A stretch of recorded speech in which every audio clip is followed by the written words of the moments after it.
Hello and welcome to SQL Server Analysis Services 113, working with slowly changing dimensions. If you're not familiar with slowly changing dimensions, I will describe those in just a moment. Please be aware that in most cases, you're dealing with slowly changing dimensions in the integration services side of the world, your ETL process. And it can get quite complicated, so I'll describe for you what slowly changing dimensions are and then how you can work with them inside of analysis services. So it assumes that the hard part of moving the data and correctly updating the slowly changing dimensions has already been done in integration services.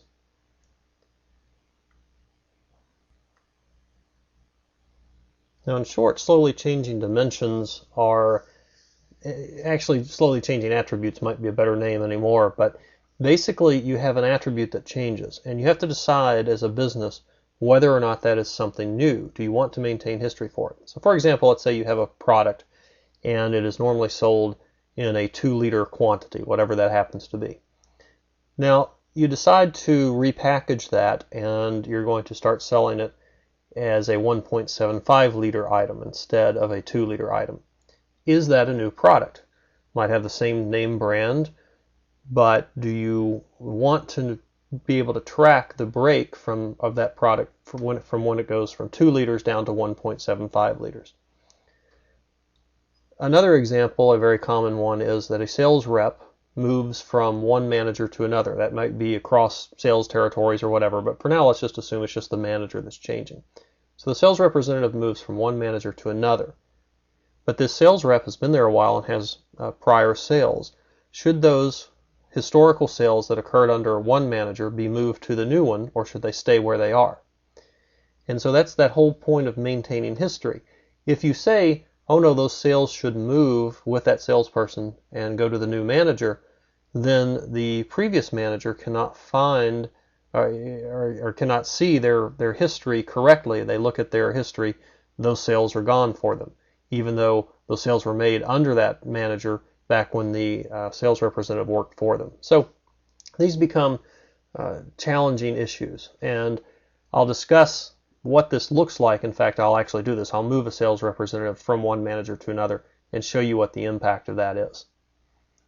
Now, there are several types of slowly changing dimension, and the two primary ones are simply called type 1 and type 2. There are a couple of others, but just stick with these. Type 1 is an attribute that is simply overwritten. The new value is written in and no history is maintained. So think back to the product example. You have a product that's 2 liters in size, so you have a product dimension. One of the columns or attributes is the size, and it currently holds 2 liters. You change the product packaging so it's now just 1.75 liters. You would simply go in, update that dimension table with 1.75, and you're done. That's it. So it looks like the product has always been 1.75 liters. On the flip side of that, the type 2 slowly changing dimension preserves history. So now I change the size from 2 liters down to 1.75.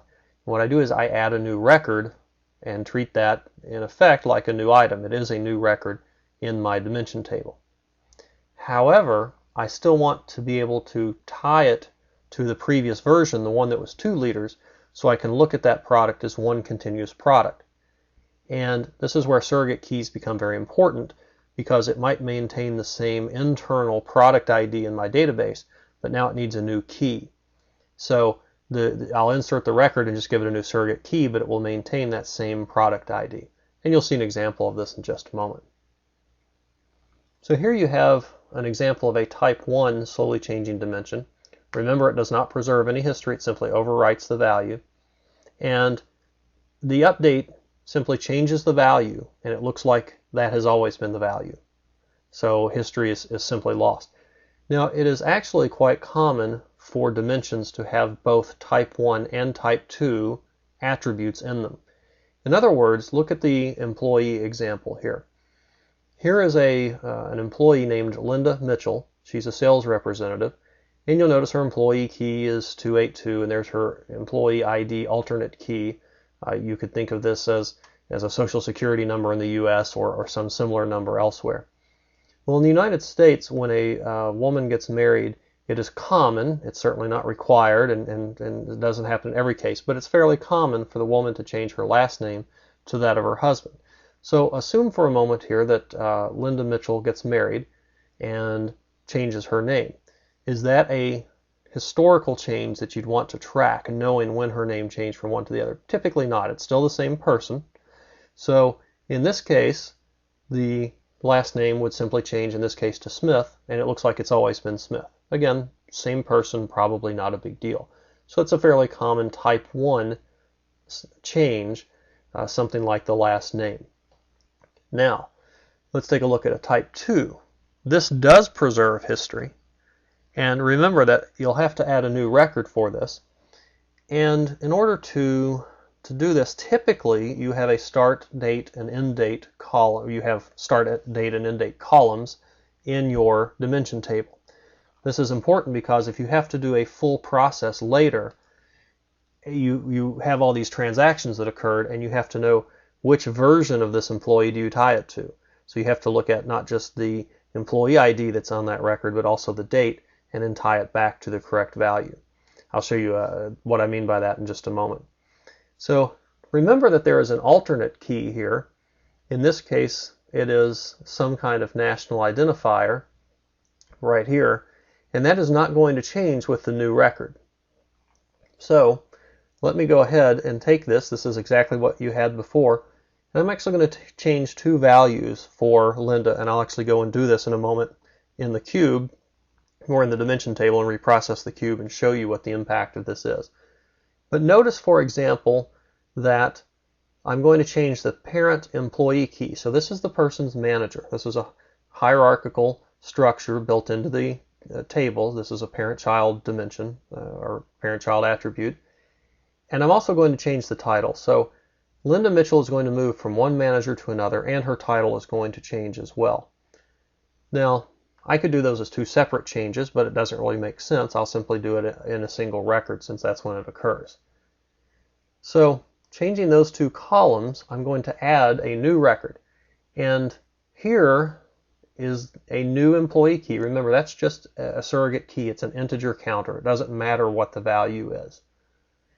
The employee ID alternate key remains the same. This is how I'm going to be able to track her over time regardless of who she worked for. If I just want to see her sales regardless of manager as one continuous line, I'll use that employee ID alternate key. Now in the database it's actually called employee national ID alternate key, but I didn't want to take up the space to do that. But notice here that she has moved from manager with an employee key of 272 to the manager with the employee key of 290. The sales territory key doesn't change. I guess potentially it could have, but in this case it didn't. The other thing that changes is the title. Went from sales representative to customer service representative.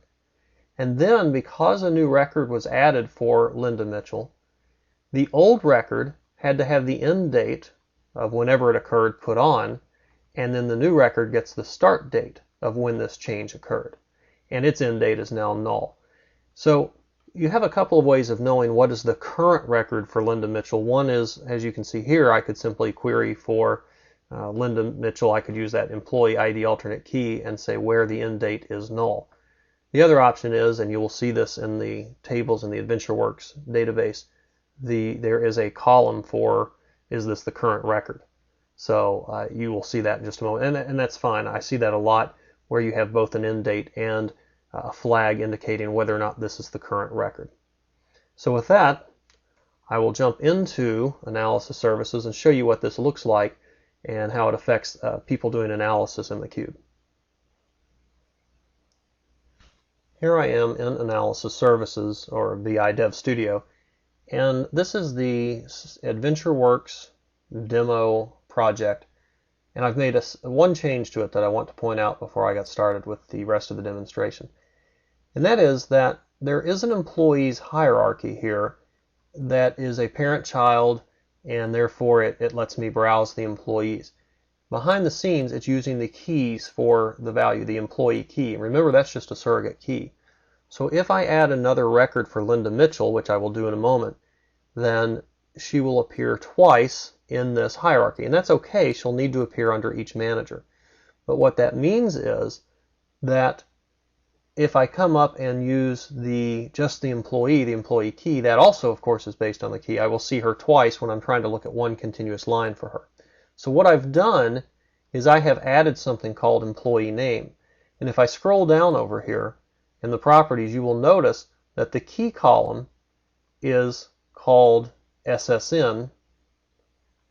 Okay, and that is, if you notice here in the DSV, they have just simply renamed the employee national ID alternate key that I was talking about. So the SSN, Social Security number here in the United States, that is the alternate key.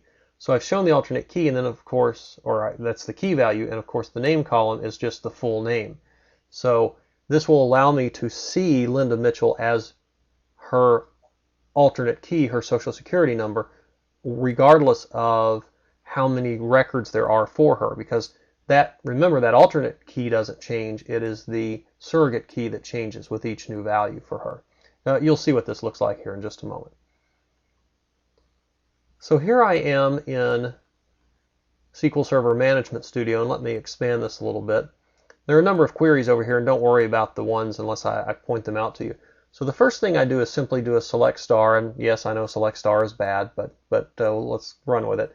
I'm pulling from dim employee, and what I'm going to do is find Linda Mitchell, and then I'm going to find her current manager, Jing, and the person who will be her new manager, Alberts. And so you can see the results of that query below. So here's Linda Mitchell, and she is currently employee key 282. Her current manager is 272. The new manager will be 290, and those are the values that you saw in your slide. So now I'm going to browse the cube for a moment, which you can do from Management Studio. And what I'm going to do is choose the reseller sales and the reseller sales amount. I'll bring that over, and I will pick the employees, and I will choose the employees hierarchy, which is a parent-child, and I will expand this, and these are the managers. Remember, right now she is under Stephen Zhang. I'm not sure if I'm saying that correctly, but Linda Mitchell is right here, and I chose her because she is she has a very high volume of sales. So there she is at 10.4 million roughly for all time. Notice that, of course, she is not under Amy Alberts yet. We're going to move her there in a moment. I also, just for the sake of narrowing these numbers down a little bit, will pick the date and put the calendar hierarchy up here, and I'll break this down by years. So if I shrink down my measure group, notice that in year 4, right here, this number, Linda Mitchell has a value of 1.885941, so roughly 1.9 million, and I'm going to make a change to that in just a moment. So 1885, just remember that because I'll add 1,000 to this in just a moment. So this is her current value for the year, and if at this point I wanted to look at just Linda Mitchell, she only appears one time. I have a couple of options here. I can right click on Linda Mitchell and simply say filter by selection, and now she's the only one chosen. I see the rest of her hierarchy, but there are her values. Or what I can do is I can simply clear out these employees and bring over just her, the attribute that I added earlier, which is employee name. Whoops, went too far. Drop that in here. And you'll notice now it's just a flat list of the employees, and Linda Mitchell is right here, and you see the same value. And again, I could filter by selection. Okay. So right now we only have one record in the database for Linda Mitchell, and you see that here. I just did the query. So what I want to do now is insert a new record for her. Remember, she's going to move from employee key 272 to 290. I don't change that, I don't update it, or all her history, all her historical sales will move to Amy Alberts as well. So I'm going to insert a new record. You'll notice down here, this is her manager, her parent employee key, And then this is her national ID, the alternate key that does not change. And then all the rest of this stays the same until the end when I change the date. This is setting the start date. I'm not going to set an end date. That's going to stay null. And the last column on here is that flag of whether or not this is the current record. If I scroll out here, you'll see start date, end date, and current. So I'm going to insert a new record, set the start date, set that one to current, which means for her old record, I will then have to come back and update the end date of the old record to the date that the change is occurring on, and I will have to set the status to null for that particular record. Now, one thing that I didn't do and should have done in the insert statement, but I did it later as an update, was to also change the title. Just an oversight on my part for not originally changing it in the insert statement. But so basically I'm going to insert a new record with the changes and make it the current record, and tell the other record it is no longer the current. I'm going to give it an end date, if you will. So let me go ahead and execute these SQL statements.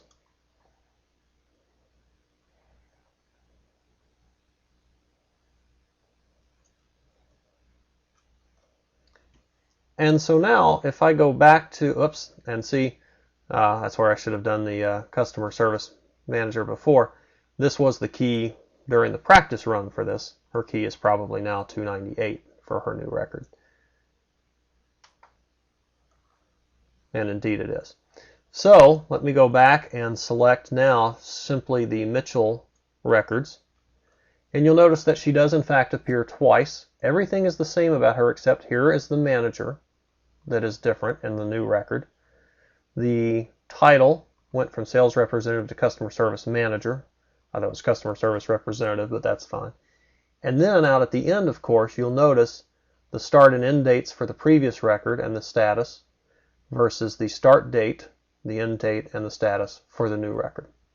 So far so good, but now what that means is for any record that comes in, any sales record, any fact record, it will have her national ID key with it, the alternate key, because that will always represent her. That is never changing. And so when the new record comes in, I'll have to examine the date for it, and as long as it is after 2004-07-01, I've joined the fact table back to, or I joined that fact record back to this record for her. If it is prior to that date, I join it to this record for her.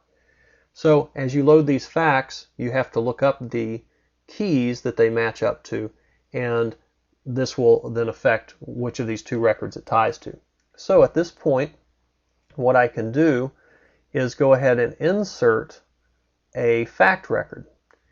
And you'll notice here I'm inserting into the fact reseller sales table, and I'm inserting a record, and I went ahead and just pulled her new value. Now this was from a previous run of this, so I'm going to have to change this slightly. Right here is that, and it is now 298. The rest of this record I just made up an easy to remember sales order number. And then I come in and here's the value, 1,000. That's what to watch for. Remember before I was 1,885,000 and then some number. So this will obviously change it to 1,886. But you'll also see it much easier when I break it down by time and by person. So let me go ahead and insert the fact record as well. So now realize that after I do this, what I've done is I've inserted a new dimension record, and now I've inserted a new fact record, so I need to do some processing on this. And I'll pause the video while this is taking place just because it takes a while, but I'll tell you I'm obviously going to have to reprocess employee, and then I'm going to have to reprocess that particular measure group. So I'll just go ahead and reprocess the dimension and then the whole cube. But again, I'll pause it during that simply because of the length of time it takes. Okay, as you can see, the processing has completed, and I will now go back to viewing the data, and Now at this point, since I've done a reprocess, I need to reconnect. But again, notice Linda Mitchell at 1885941.